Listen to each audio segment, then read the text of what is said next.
예, 오늘 성경 본문 말씀 우리 같이 읽어봤는데요. 말씀의 제목이 바람과 바다를 다스리시는 예수님 이렇게 되어 있습니다. 제가 여기에 이제 다른 부제를 한번 붙여본다면 너의 믿음이 어디에 있느냐라는 부제를 제가 생각해 봤습니다. 왜 그러냐면 이제 이 부제가 사실은 이제 우리에게 주시는 하나님의 말씀이십니다. 또 그런 것을 통해서 우리 주님이 어떤 분이신가, 또 우리가 알고 있는 예수님, 우리가 믿고 있는 예수님이 어떤 분이신가를 같이 생각해 보며 은혜를 나누는 시간 되기를 바랍니다. 최근에 제가 이 조그마한 취미 생활을 좀 하고 있습니다. 대략 한 3주 정도 된 것 같아요. 그 취미 생활을 시작한 것이. 그게 무슨 취미 생활이냐면은 잔디밭에서 이 토끼풀을 제거하는 것이 제 취미 생활입니다. 제가 이렇게 여러분 보기에도 좀 연약하게 생겼지 않습니까? 그래서 제가 사실 이게 육체로 하는 노동을 잘 못해요. 저 어렸을 때, 제 중학생 정도 됐을 때 이제 저희 아버님이 은퇴를 앞에 놔두시고 이제 은퇴를 하시고 난 다음에 뭐를 하실까 생각을 하셨던 것 같아요. 그래서 저 중학생 때 조그마한 이제 동산을 장만하시고 이제 거기를 이제 과수원으로 이제 만드실 생각을 하셨습니다. 그래서 이제 정년 퇴임하시기 전까지는 아버님이 토요일하고 이제 일요일 날은 거기에 가서 온 식구를 데리고 가서 이제 그 동산을 개간하시는 겁니다. 나무도 뽑고 돌도 제거하는 일을 해요. 근데 이제 제가 지금도 이렇게 연약하지만 그때도 아주 연약했습니다. 그래서 다른 이제 형제간들은 열심히 일을 하는데 저는 이 힘쓰는 일을 도저히 하지를 못해요. 이제 이제 가꾸려고 하다가 보면 뭐냐면 이제 나무를 캐야 되는데 그 나무가 이제 뿌리가 좀 깊으니까 그걸 나무를 잘라내고 이제 캐는 작업을 하는데 저는 그 나무 뿌리 하나를 잡으면 하루 종일 그 하나만 갖고 삽니다. 이제 삽으로 땅도 파고 또 이제 조금 파면은 뭐 돌도 나오고 하니까 이게 저한테는 참 쉽지가 않아요. 그래서 그걸 가지고 이제 하루 종일 이러다가 와도 저희 아버님은 저한테 뭐라고 말씀을 안 하세요. 남들은 2개, 3개를 해도 왜 그거밖에 안 했냐고 말씀을 하지만 저한테는 말씀을 안 해요. 그래서 저는 이제 그래서 나는 육체 노동에는 하여튼 소질이 없는가 보다 하고 이제 잘 안 합니다. 근데 최근에 이제 제가 머무르게 된 집에 그 잔디밭에 그 토끼풀이 있어서 처음에는 보니까 그 갈퀴 같은 걸로 이렇게 긁으면 쉽게 제거가 될 거라고 생각을 했어요. 그래서 이제 그 집 주인 되시는 분한테 여기는 걱정하지 마시라고 저희가 다 알아서 할 테니까 그렇게 얘기를 하고 이제 제거 작업을 하면서 또 한 번은 이렇게 그 풀 깎는 기계가 이게 전기로 되는 거 말고 손으로 미는 게 있더라고요. 이제 그걸로 해서 싹 밀었어요. 그러니까 이제 밀고 나니까 잘 안 보이지 않습니까? 싹 깎이니까 뭐 어떻게 압니까? 뭐 비슷비슷한데. 근데 얼마 지나니까 토끼풀이 확 퍼졌어요. 처음에 왜 그런 줄을 몰랐어요. 그래서 이제 하나씩 제거를 하다 보니까 그 토끼풀의 특성이 드러나더라고요. 이게 좀 잔디가 좀 많이 자라는 곳에서는 이 토끼풀이 줄기가 하나 나오면 땅 바닥을 타고 이렇게 퍼지더라고요. 퍼지면서 어느 정도 가면 이 줄기가 2개로 나눠져요. 2개가 나눠지는 그 지점에서 무슨 일이 있냐면 뿌리를 또 땅에 내립니다. 다시 2개가 퍼져가다가 또 땅에 가다가 또 거기에서 갈라지는 지점에서 뿌리가 또 내려요. 근데 이걸 그냥 뜯어만 내면 그 뿌리가 땅 속에 남아 있어서 거기서 다시 나와요. 근데 이걸 처음에 이제 몰랐던 거죠. 그리고 제거 작업을 하다가 보니까 토끼풀을 이렇게 끊어가지고 그냥 놔두기만 하면 그 줄기가 잘려져서 다른 땅에 이렇게 떨어져 있지 않습니까? 그럼 그게 죽는 게 아니더라고요. 땅에 닿은 그 부분에서 다시 줄기에서 이게 뿌리가 나와요. 근데 이걸 모르고 그냥 긋기만 하고 밀기만 했으니까 힘들죠. 그래서 이제 그 하나씩 제거를 하다가 보니까 너무 힘든 거예요. 근데 제가 이걸 보면서 너무 이렇게 퍼지고 그러니까 이건 도저히 해결할 수 있는 방법이 없는 것이 아닌가 하는 생각이 들더라고요. 우리도 이런 자그마한 일이지만 이 풀 하나를 제거하는 것을 할 때 우리가 자연이라는 자연의 극히 작은 일부분에 어떤 강력함도 아니고 어쩌면 그 풀이 퍼져가고자 하는 그것에 부딪혔을 때도 때로는 우리가 절망하고 좌절합니다. 아, 이건 어떻게 할 수 없나 보다. 그래서 사람들이 토끼풀을 안 뽑고 그냥 밀기만 하는가 보다. 뭐 이런 생각을 한다는 거죠.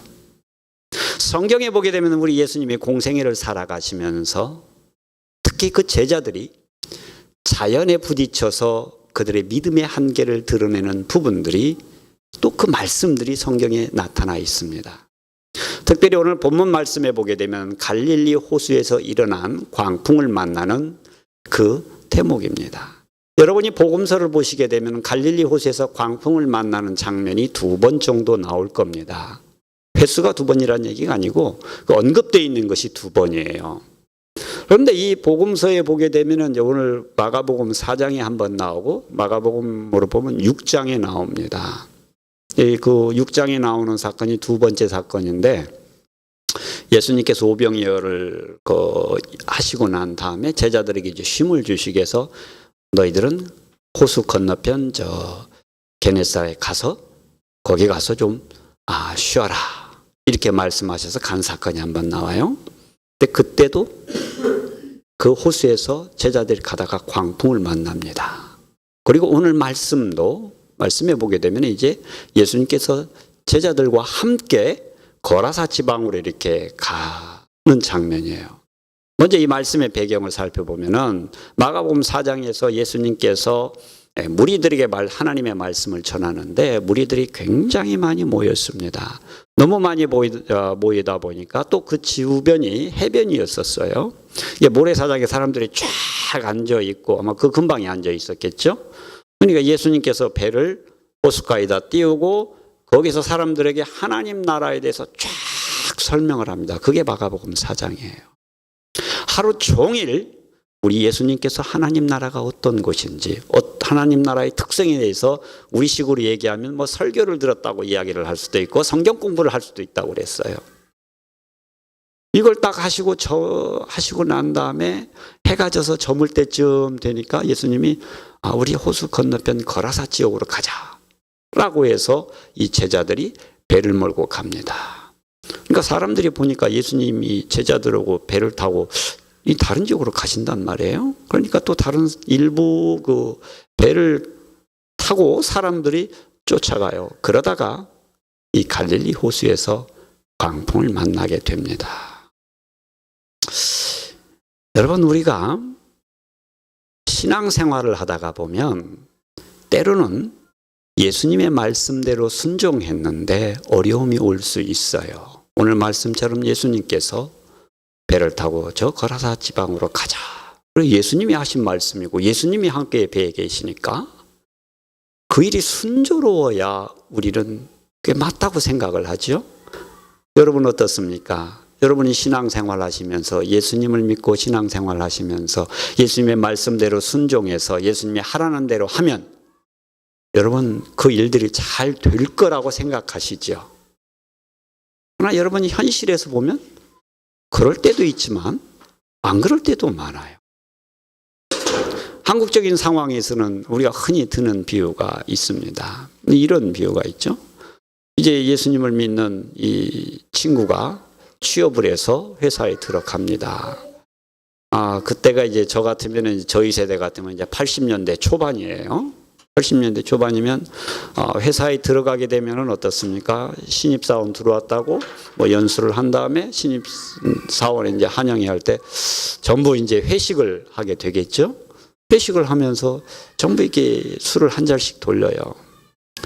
그러면 나는 예수님을 믿었으니까 술을 마실 수 없습니다 하고 거절을 하고 과장이 권해도 거절을 하고 부장이 권해도 거절을 하면 여러분 그렇게 거절하면서 그렇게 생각하실 수 있잖아요. 내가 믿음대로 살려고 이렇게 했으니까 내 길이 형통하리라 하면 형통합니까? 아니요. 현실은 이 부장이 권하는 그걸 거절했다고 가장 안 좋은 부서로 발령날 수 있습니다. 심지어는 더 높은 상사가 부장이 권한 걸 거절했다. 대기 발령 날 수 있어요. 심지어는 잘리기도, 파이어 당하기도 합니다. 왜 자르냐면 그 사람들은 그래요. 이 사람은 우리가 회사에서 같이 일을 해야 되는데 인간관계에 문제가 있다는 거예요. 이래서 이런 사람은 그래서 우리 회사에서 쓸 수 없다고 얘기하고 파이어를 시킵니다. 나는 예수님 믿고 예수님 말씀대로 순종하고자 그 말씀에 순종했는데 어려움이 와요. 예수님이 제자들에게 이제 저쪽으로 가자고 했으면은 불던 광풍도 멈춰야 되는데 없던 광풍이 생긴다는 거죠. 이럴 때 참 힘들어요. 물론 믿음이 좋으시면은 그럴 때일수록 더 우리 예수님을 붙들겠지만 그렇지 않은 경우도 많아요. 여러분, 그렇다면 우리가 얼마만큼 신앙생활하고 얼마만큼 말씀을 공부하고 얼마만큼 기도를 하고 얼마만큼 하나님 앞에 살면 우리에게 그만한 믿음이 생길까요? 내가 파이어를 당할 망정 예수님의 말씀대로 살고자 하는 그 믿음이 생길까요? 이 사건이 일어난 때가 대략 언제냐면은 예수님을 따라다닌 지 제자들이 거의 1년 가까이 된 지경입니다. 그렇게 뭐 한 1년 정도라고 생각을 하시면 여러분 예수님에게서 1년 동안 훈련받고 말씀 교육받고 예수님과 함께 살았으면 대단한 믿음이 생겨야 되잖아요. 성경에 보면은 사도 바울이 3차 전도여행 때 에베소에서 두란노 서원을 세우고 거기에서 2년 동안 성경 공부를 합니다. 그러죠? 사도행전에 나오는 내용이죠. 2년 동안 에베소 성도들이 바울에게서 성경 공부를 하고 난 다음에 온갖 희한한 일들이 일어나고 믿음이 생겼어요. 그래서 에베소 교회의 기초가 뭐냐? 말씀이에요. 인류 역사상 예수님을 제외하고 최대의 석학 중인 한 분인 바울에게서 2년 동안 성경 공부를 했습니다. 그러면 정말 대단한 성경 지식과 바울 선생님 하면 어떻습니까? 어쨌든 성경의 거의 절반가량을 권수로 따져서 절반가량을 쓰신 분이에요. 하나님이 그분을 들어서 성경을 기록하게 했어요. 그분에게서 2년 성경 공부했어요. 그러니까 당연히 말씀을 잘 알죠. 그래서 계시록 말씀해 보게 되면은 7교회를 얘기할 때 우리 주님께서 첫 번째로 언급하는 것이 에베소 교회인데 에베소 교회를 칭찬하는 내용 중에 어떤 내용이 있냐면 이 내용이 있어요. 그 당시 거짓 사도들이 있었는데 에베소 교인들은 거짓 사도들을 시험해서 진짜인가 가짜인가를 구별해낼 수 있는 능력이 있었어요. 그 기초가 뭐냐면 바울에게서 2년 동안 성경 공부한 그것의 결과입니다. 그래서 그 내용이 전해지고 전해진 거예요. 여러분, 오늘날도 누군가 어떤 한 사람이 와서 자기가 유명한 신학교에서 공부를 했다고 그러고 유명한 목회자라고 얘기를 하고 막 이야기를 하면 여러분 가운데, 평신도들인 여러분 가운데서 그분을 테스트해가지고 저분이 진짜 목사인지 가짜 목사인지 구별해낼 수 있습니까? 어렵겠죠. 근데 에베소 교인들은 그렇게 했어요. 그만한 하나님 말씀에 대한 깊이가 있었어요. 근데 그 바울이 기록한 것이 성경의 절반이라고 하지만 우리가 신약 성경을 얘기할 때는 사실 예수님에 대해서 이야기한 거라고 보면 맞아요. 사실 교회에 대한 얘기고 교회의 중심은 예수님 아닙니까? 그러면 그 하나님이신 예수님 그분이, 교회의 중심이신 그분이, 바울이 속히 말해서 그분에서 쓴 그분에게서 1년 동안 설교를 듣고 말씀을 듣고 그분과 살았다면 대단한 믿음이 생겼어야죠. 그렇잖아요. 대단한 믿음이 생겼어야 맞지 않습니까?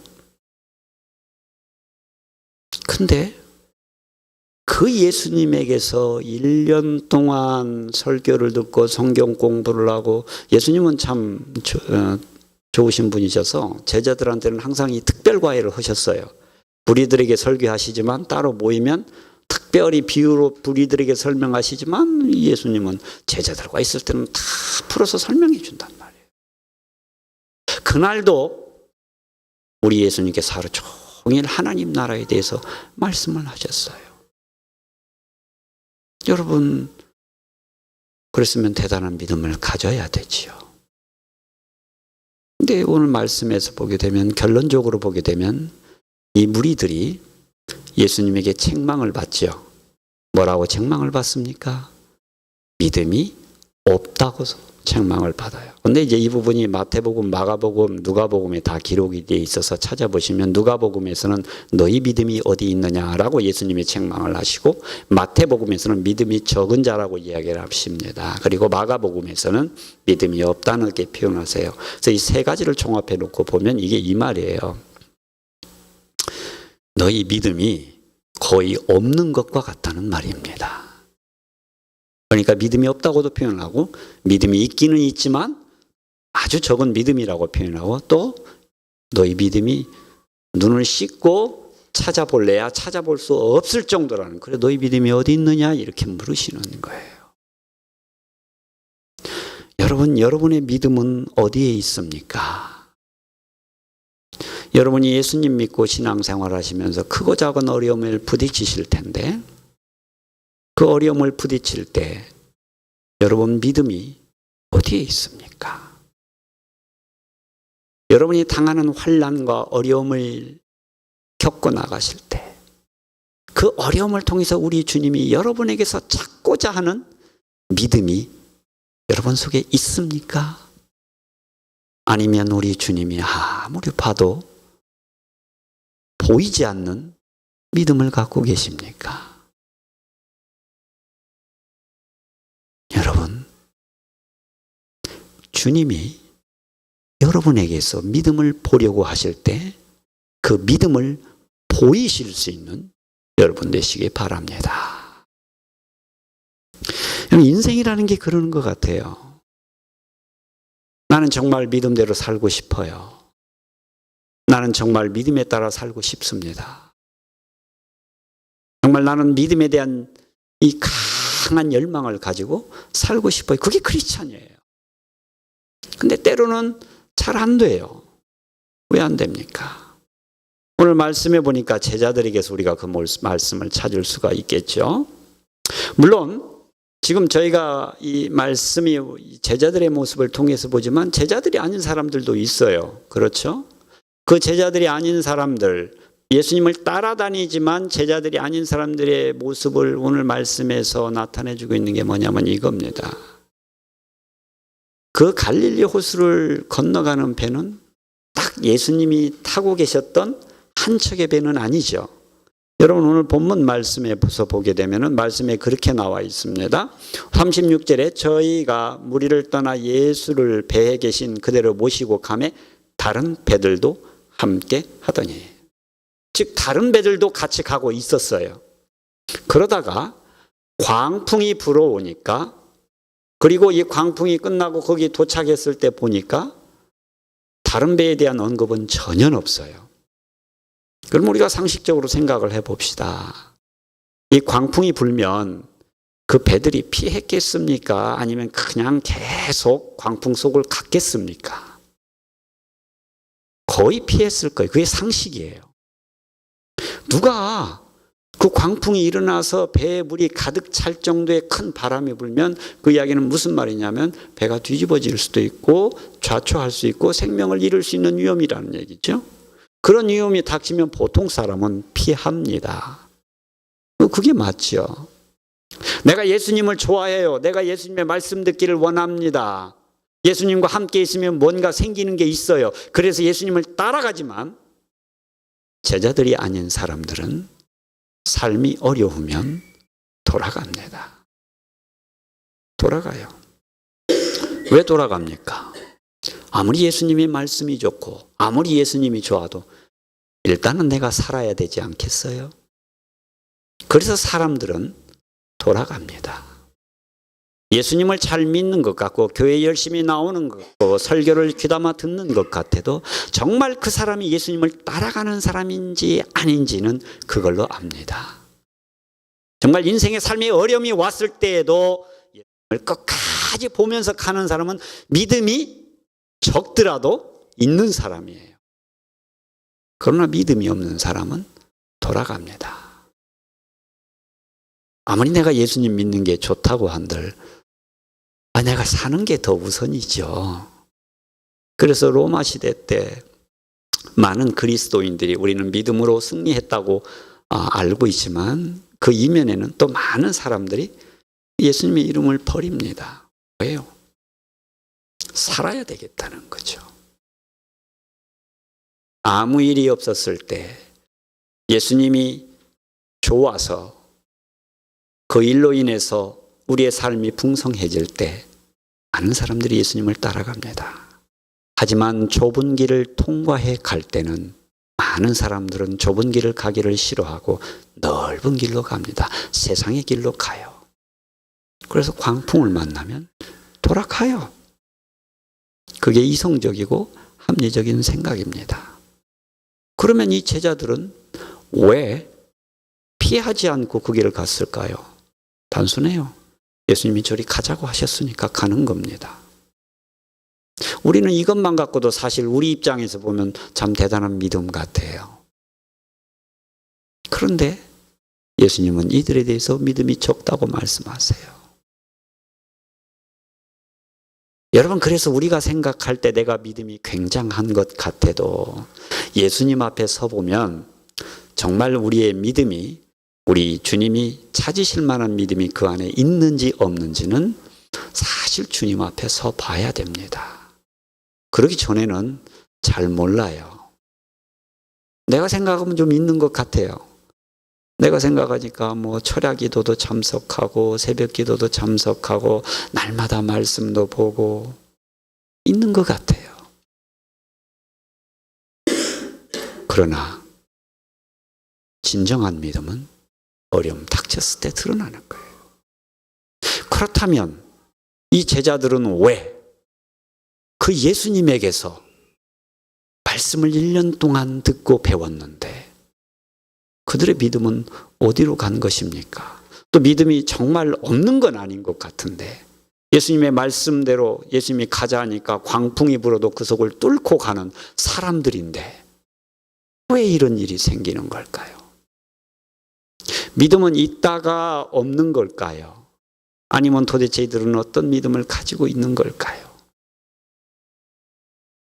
우리가 볼 때는 믿음이 현상적으로 보면 있다가 없는 것처럼 보여지는 때들이 있어요.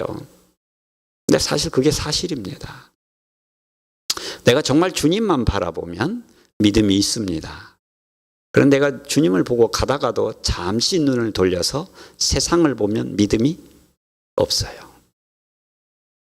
창세기 15장에 보게 되면 아브라함이 하나님과 만나는 장면이 나옵니다.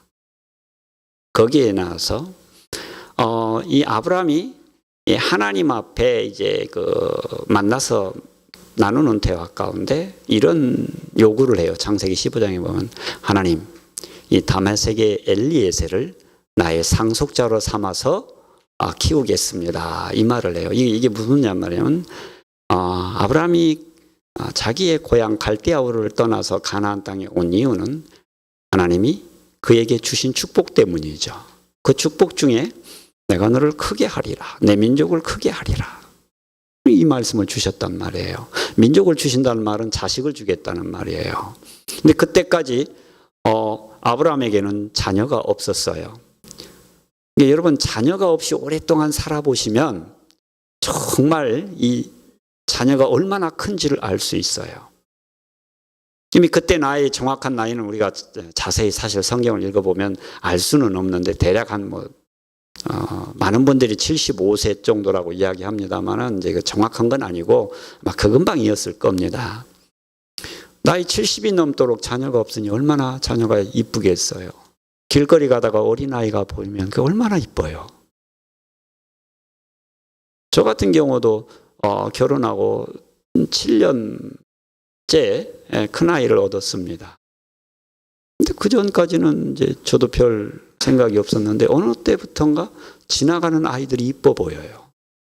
저희 선배분이 한 분 계셨는데 그 선배분의 이제 둘째 아들이 은강이라는 이름인데 왠지 그 아이를 보면 이뻐요. 굉장히 이뻐 보여요. 제가 원래 아이를 잘 안 이뻐하거든요. 그래서 저희 형수님이 저한테도 굉장히 서운해했어요. 이 조카들이 태어났는데 좀 안아주고 보듬어주고 이뻐해줘야 되는데 제가 그런 걸 안 하니까 굉장히 서운해하셨는데 언제부턴가 그 선배 아이가 이뻐 보여요. 그럼 그게 사람의 마음이에요. 그런데 70이 다 되도록 70이 넘어서도 자녀가 없는데 하나님이 자녀를 주신다고 그러니까 얼마나 좋아요. 그 약속 믿고 고향 땅 다 버려두고 가나안 땅에 온 거예요. 하나님 약속을. 그렇게 온 거예요. 1년이 가고 2년이 가고 3년이 가고 5년이 가고 하는데 하나님이 자식을 안 준단 말이에요. 그러니까 어떻게 합니까? 거의 포기하고 이제 그러면 이 엘리에셀을 양자 삼아서 내 상속자로 삼아야 되겠습니다. 그러니까 하나님이 아니다. 분명히 너의 후손이 너에게서 날 것이다 라고 말씀을 하셨고 아브라함이 그걸 믿었어요. 믿었더니 하나님께서 창세기 15장 6절에 말씀하시기를 그 믿음을 그의 의로 여기셨다고 기록해 놓고 있고 바울은 그 예를 가지고 믿음으로 의롭게 된다는 확정적인 증거로 삼습니다. 그 창세기 15장에 나오는 아브라함의 믿음입니다. 네, 여러분 15장 끝나고 16장이 되면 어떤 사건이 나옵니까? 재밌는 사건이 나와요.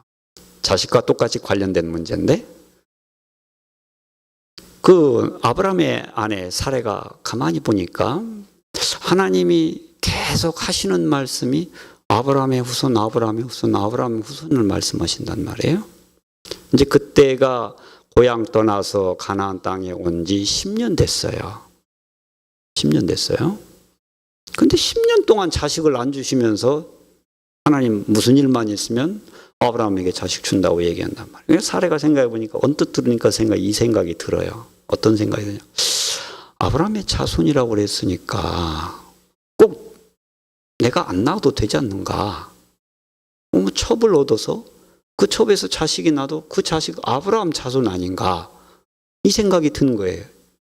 이미 그때 사례 나이로는 아이를 낳기 힘든 때였습니다.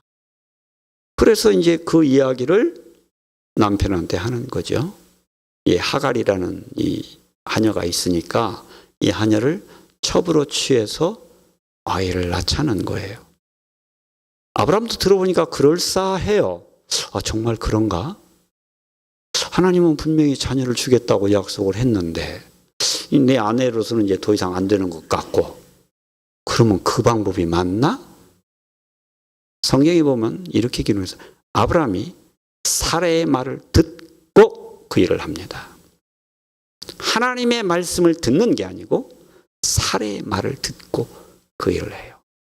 자, 그렇게 해서 첩을 취했는데 신기하게 임신도 금방 돼요. 금방 아이가 생겼어요. 그때까지만 생각해 보면 사람들이 그렇게 생각할 수 있죠. 아, 이게 맞았었나 보다. 내가 그동안 너무 고지식하게 생각을 해서 나는 내 아내를 통해서 아이가 날 줄 알았는데 야, 이게 하나님 뜻이었는가 보다라고 생각했을 겁니다.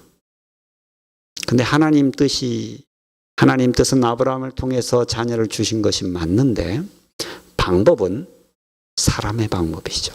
그래서 사람의 방법으로 하나님의 뜻을 하면 어떤 결과가 나오는 거니? 처음에는 잘 되는 것 같아요.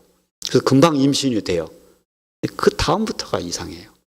임신을 하더니 하갈이 사례를 멸시하기 시작합니다. 당연하죠. 내가 주인의 아이를 임신했으니 이제 그 아이가 낳아서 그 아이가 상속자가 되면 다 자기 것이 되잖아요. 자기가 안주인이 되는 거예요. 그러니까 멸시해요. 멸시하니까 사례가 그것을 가지고 어떻게 합니까? 남편을 구박하죠. 내가 이 하갈을 당신 품에 두었더니 이 여자가 임신을 한 것을 알고 나더니 나를 핍박한다는 이거 당신 때문이라는 거예요. 이거 당신 때문이라는 거예요. 이거 당신 책임지라는 거예요. 그러니까 아브라함이 뭐라고 그래요? 그러면 당신 원하는 대로 하라고. 하나님의 뜻이 있어도 사람의 방법으로 하면 처음엔 좋은 것 같은데 가면 갈수록 결과가 잘못 나옵니다. 그래서 이 처첩 싸움이 되는 거죠. 처첩 싸움이 돼요. 그 하갈이 도망갔다가 결국 또 하나님의 뜻 가운데 돌아왔다가 낳은 아이가 이스마엘입니다. 여러분, 이스마엘이 누굽니까? 이스마엘이 결국은 종교적으로 보게 되면은 이슬람의 조상이 돼요. 이스마엘의 후손 가운데 모하멧이 나오게 되고 그 모하멧이 무슬림, 이슬람을 창시하게 됩니다. 여러분, 그것이 믿음이 있었던 아브라함에게서 보여졌던 믿음 없는 모습의 결과예요. 그 결과가 지금까지 내려오고 있습니다. 여러분, 그래서 우리가 신앙생활을 잘 하다가도 예수님을 보면서 나아갈 때는 믿음이 있는 것 같지만 예수님을 보지 못할 때는 그런 현상이 있어요. 그래서 이분을 말씀에 보게 되면 제자들이 하루 종일 예수님의 말씀을 들었는데 그들이 광풍이 일어나고 그 광풍을 바라볼 때 그 옆에서 주무시고 계시는 예수님은 못 봐요. 이들이 언제까지 그 예수님을 안 보고 자기들 노력하는 힘으로 그 문제를 해결하려고 합니까? 배물이 가득하게 돼서 배가 곧 침몰하게 될 때까지예요. 여러분, 우리가 예수님이 옆에 계시는데, 아니, 여러분 예수 그리스도를 믿고 사니까 여러분 마음 가운데 예수님을 모시고 살잖아요. 예수님과 동행하며 살잖아요. 예수님 옆에 계시잖아요. 그렇죠? 그럼에도 불구하고 여러분 얼마나 매사에 주님을 인정하고 주님을 바라보시면서 주님에게 말씀하십니까? 아무리 주님이 옆에 계셔도 여러분 옆에 계신 주님을 바라보지 못하고 내게 닥치는 그 어려움을 내 힘으로 해결하려고 하면 어려워요. 힘들어요. 나는 노력해서 이게 될 것 같은데 안 돼요. 그래서 어디까지 갑니까? 파산지경까지 갑니다. 그때서야 제자들이 예수님을 깨워요.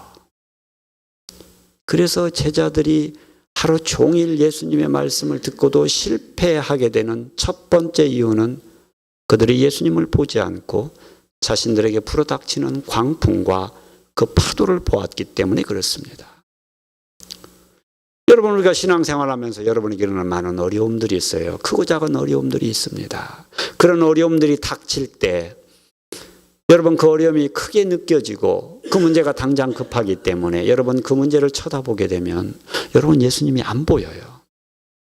예수님 옆에 계시는데 예수님이 느껴지질 않고 내 마음은 온통 내게 불어닥친 그 어려움으로 가득 차 있어요. 이 제자들 가운데 적어도 4명은 이 갈릴리 호수에서 자라난 이 호수에서 잔뼈가 굵은 어부 4명이 있잖아요. 갈릴리 바다에 대해서는 예수님보다도 전문적으로 더 잘 아는 사람들 아닙니까? 이 분야에서는 그들이 훨씬 잘한다고 생각하잖아요. 그런 전문가가 4명이 있었어요.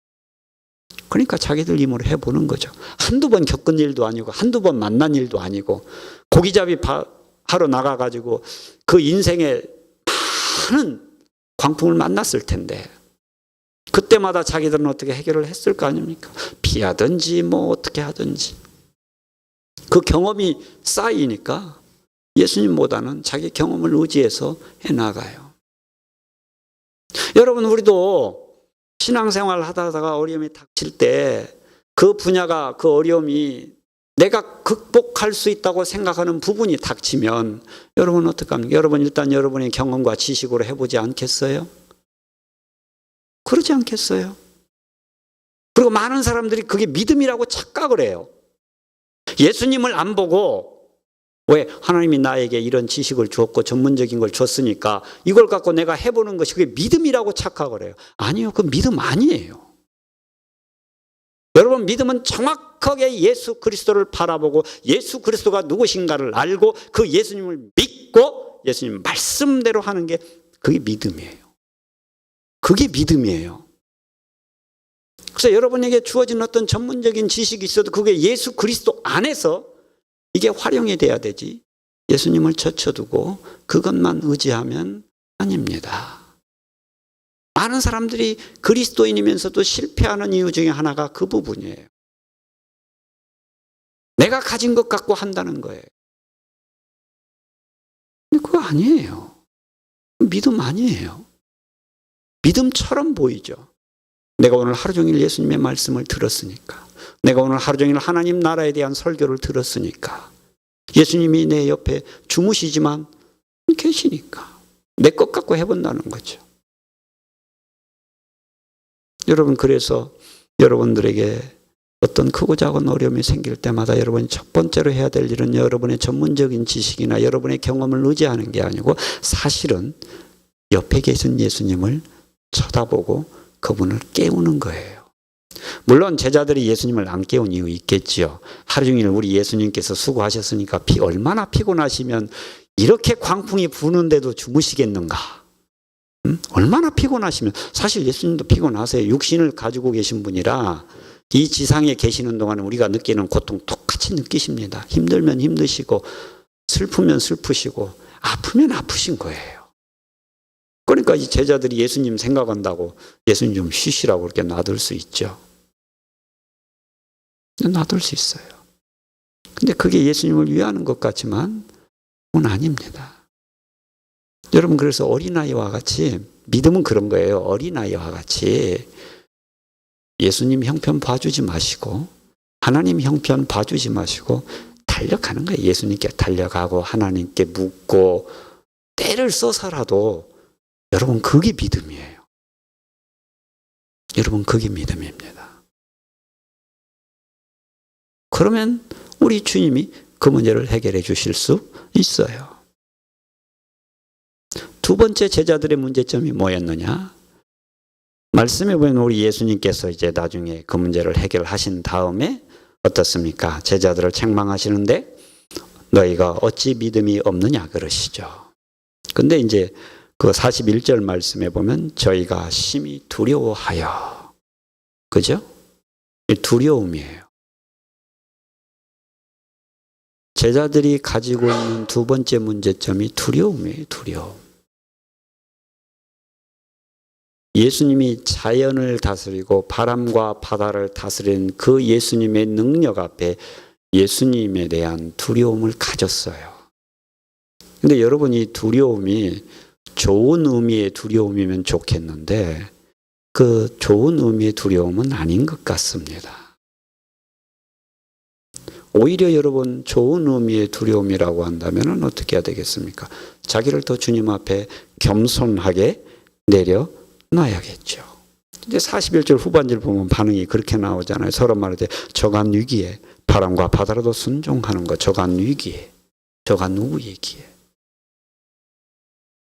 이 말이 제자들의 모습을 잘 보여주고 있어요. 오히려 정말 좋은 의미의 두려움이었다면 저분은 바람과 바다도 다스리는 분이구나, 이런 긍정적인 표현이 나와요. 근데 저가 누구에게? 저가 누구에게 바람과 바다도 잔잔케 하고 다스리는 거예요. 여러분, 그래서 주의 일을 감당할 때 우리가 믿음을 갖기 위해서는 우리가 주님 앞에 나아가되 주님을 두려워하기보다는 주님을 의지하는 마음을 가지셔야 됩니다. 여러분, 주님을 의지하는 마음이 없으면 여러분, 우리가 믿음이 주님 앞에, 주님이 우리에게서 믿음을 찾을 때 잘 보이지 않아요. 주님은 끊임없이 우리가 믿음을 갖고 나아가기를 원합니다. 그런데 그 주님이 어떤 주님이십니까? 바람과 바다도 잔잔케 하신 주님.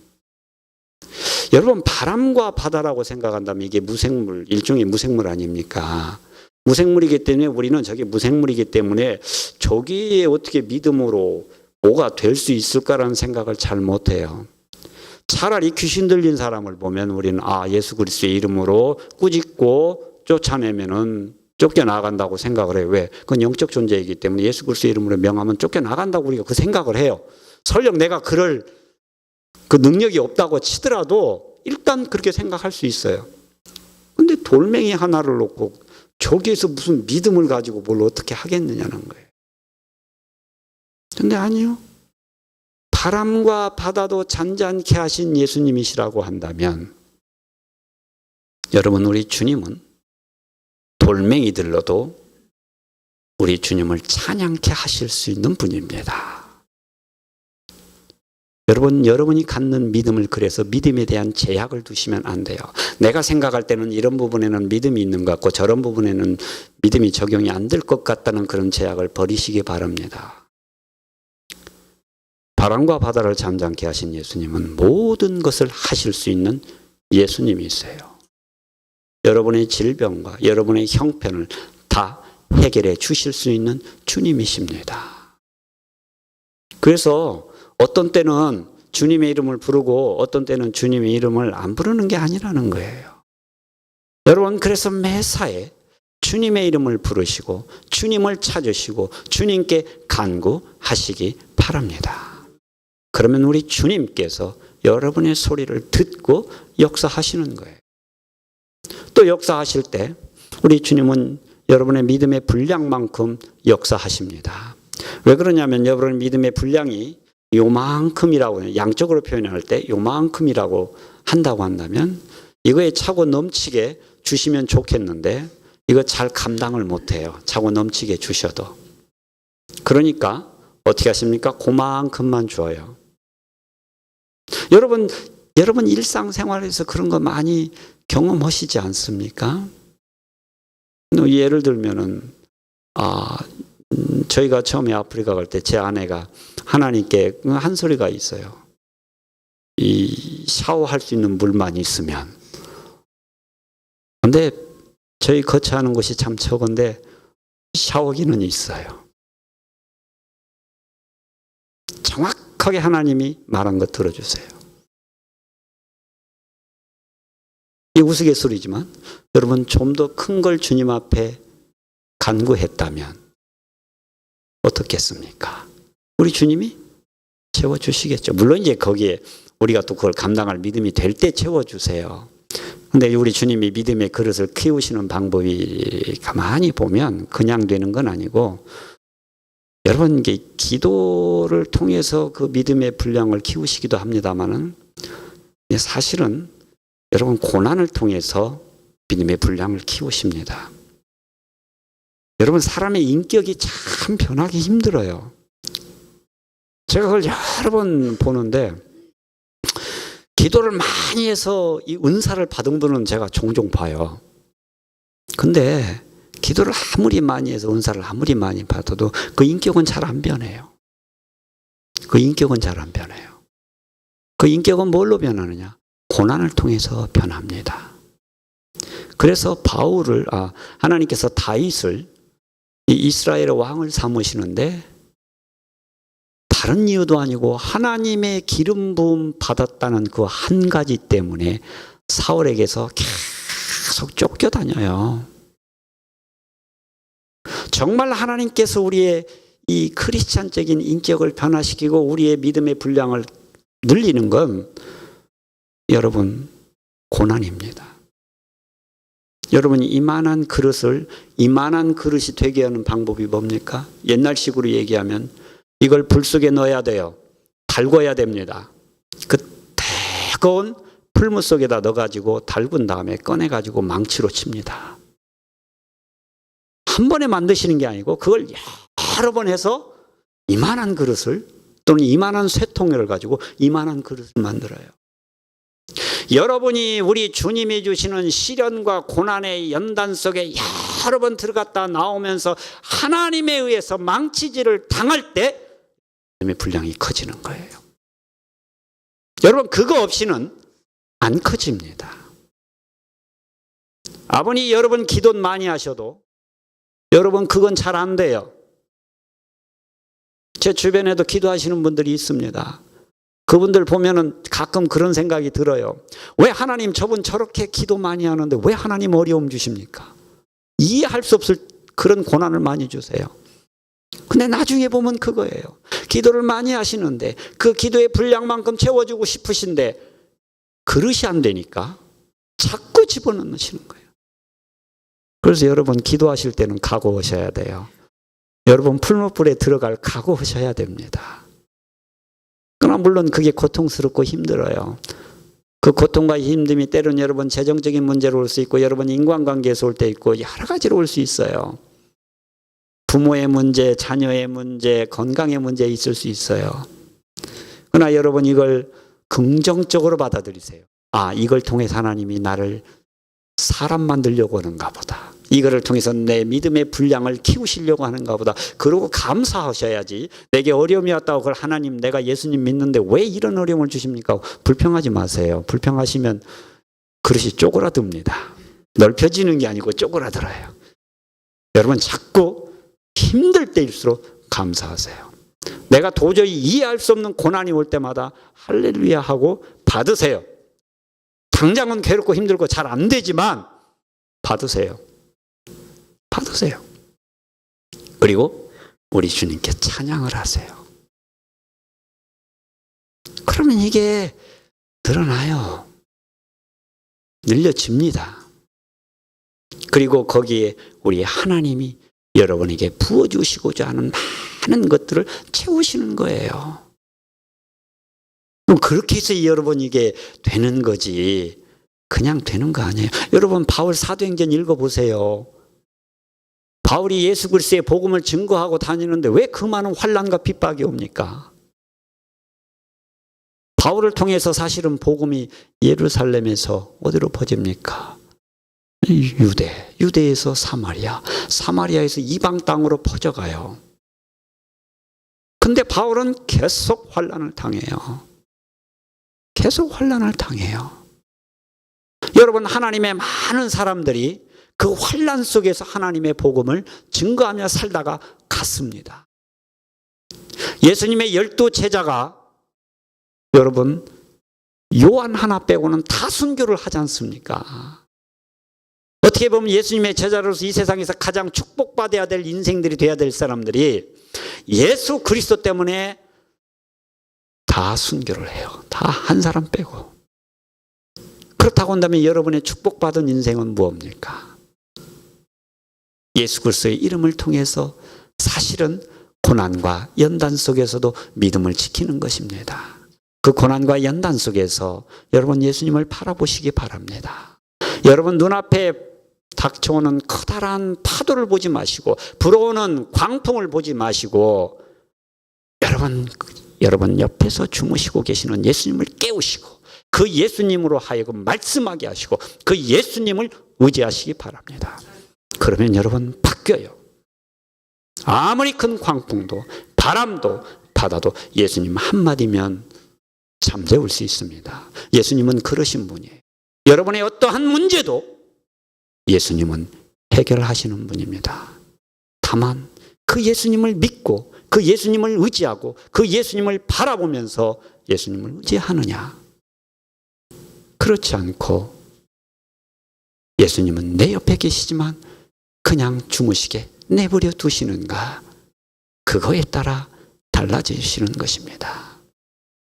여러분 오늘 말씀처럼 우리 예수님이 바람과 바다를 잠잠케 하신 그 주님이 바람과 바다를 다스린 예수님이 여러분의 환경과 여러분 자신을 다스리는 예수님이 되게 하십시오. 그 예수님을 믿고 나아가는 여러분 되시기 바랍니다. 기도하겠습니다. 아버지 하나님 감사합니다. 오늘도 아버지 하나님께서 저희들에게 우리 주님이 누구신가 말씀해 주셨습니다. 예수님은 우리 옆에 계셔서 언제든지 우리가 부르면 깨어 일어나 우리를 도우시는 주님이심을 알게 하셨습니다. 우리가 주님을 믿고 주님과 함께 산다고 하지만 우리는 얼마나 내 옆에 계신 주님을 바라보지 못하고 살고 있는지요. 아버지 우리의 이런 어리석음을 용서하여 주시옵시고 아버지 힘들고 어려운 가운데서도 주님만 믿고 나아가는 저희들 되게 하여 주실 것을 믿고 감사드리며 이 모든 말씀을 주 예수 그리스도의 이름으로 기도드려 싸움나이다. 아멘.